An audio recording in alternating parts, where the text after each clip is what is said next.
সবে বরাতে আমল করা যাবে কি যাবে? আল্লাহ পাকের একটা রহমত আমাদেরকে দিয়েছেন যে লাইলাতুল নিসফু মিনাশ শাবান, শাবান মাসের শাবান মাসে বেশি বেশি রোজা রাখা সুন্নত। আপনি যদি মুকিম হন, শরীর সুস্থ থাকে, মুসাফির না, আপনার সুস্থতা আছে, সব ঠিক আছে, আপনি চেষ্টা করবেন এই মাসে বেশি বেশি রোজা রাখার জন্য। পারা যাবে ইনশাল্লাহ। এটা নবীর সুন্নত হবে। এক বাড়াবাড়ি এক কি ছাড়াছাড়ি, এর মাঝখানে কি একটা ফজিলত জানলাম। শাবান মাস মানেই এই আছে। এই নিসফু মিনাশ শাবানের মধ্যে স্পেসিফিকলি এভাবে হাদিসের মধ্যে উল্লেখ করা নাই এই এই এই এই আমলগুলো করো। কিন্তু খুঁজে খুঁজে আমাদেরকে বের করতে হয়। খুঁজে খুঁজে কেমন? নবী সাল্লাল্লাহু আলাইহি ওয়াসাল্লাম দোয়া করছিলেন মৃতদের জন্য, করছিলেন না? তাহলে এটা একটা আমল পাওয়া গেল। নবী সাল্লাল্লাহু আলাইহি ওয়াসাল্লাম নামাজে ছিলেন, সেজদারত অবস্থায় ওই যে আয়েশা রাদিয়াল্লাহু আনহা টোকা দিলেন, দিয়ে বললেন আমি ভাবছিলাম তার ইন্তেকাল হয়ে গেছে কিনা। তার মানে বুঝলাম যে আপনি নামাজ পড়তে পারেন। এরপরে আল্লাহ পাকের কাছে ক্ষমা চাইতে পারেন, কারণ এই মাসে আল্লাহ পাক আপনাকে এই রাতে আল্লাহ আপনাকে ক্ষমা করবেন, এই রাতে আল্লাহ ক্ষমা করবেন।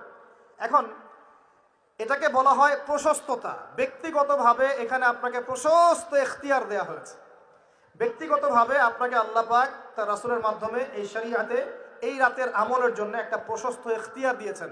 আপনি রাসূল সাল্লাল্লাহু আলাইহি ওয়াসাল্লামের সুন্নাহ মাফিক যে কোনো ভালো কাজ করতে পারেন, কিন্তু নির্দিষ্ট করে আপনাকে দেওয়া হয় নাই যে আপনাকে 100 রাকাতই পড়তে হবে, আপনাকে 200 রাকাতই পড়তে হবে, আপনাকে 10 রাকাতই পড়তে হবে, আপনাকে 1 খতমই দিতে হবে। এরকম নির্দিষ্ট করে আপনাকে কিছু দেওয়া হয়। আপনি এখন চাইলে সুন্দর করে অজু করলেন, অজু করে মাশাআল্লাহ আতর খুশবু ব্যবহার করতে পারেন, করে সুন্দর জামা পরলেন, পরে আপনি আল্লাহর স্মরণে নামাজ আদায় করলেন। এখন ফরজ নামাজ আগে না নফল আগে? ফরজ আগে না নফল আগে? এই আমলগুলো ফরজ না নফল? এগুলো নফল। আগে তো ফরজ পড়তে হবে নাকি? 5 ওয়াক্ত ফরজ নামাজ তো আগে, তারপরে আপনি নফলে আসেন। আমাদের জীবনে কোনটার গুরুত্ব সবচেয়ে বেশি? ফরজ ঠিক না থাকলে নফল দিয়ে কাজ হবে? তো ফরজ ঠিক করার পরে আপনি এখন অতিরিক্ত আমল করার চেষ্টা করছেন, সুন্দর কাপড় চোপড় পরেছেন, আপনি মাশাআল্লাহ পবিত্র হয়েছেন, আতর খুশবু ব্যবহার করেছেন, আপনি নীরবে নিভৃতে আল্লাহকে ডাকছেন নামাজের মধ্যে, লম্বা করে সুন্দর করে নামাজ পড়ছেন, আপনি একটু কোরআন তেলাওয়াত করছেন, আলহামদুলিল্লাহ। আপনি এই রাতে মৃতদের জন্য দোয়া করলেন, নিজের জন্য দোয়া করলেন, পরিবারের জন্য দোয়া করলেন, আপনি তাসবিহ তাহলিল করলেন।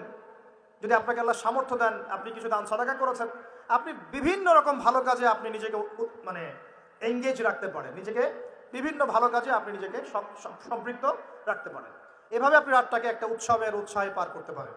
কিন্তু আমরা যে ঘটা করে অনেকগুলো কাজ করি না, ঘটা করে হালুয়া রুটি সামাই টামাই এই সেই আলোকসজ্জা অমুক তমুক দল বেঁধে কবরস্থান, এই আমলগুলো নবী এবং সাহাবীদের থেকে প্রমাণ হয় না। আমি কি বুঝতে পারছি? আমল করতে আপনাকে নিষেধ করা হয় নাই, কিন্তু বাড়াবাড়ি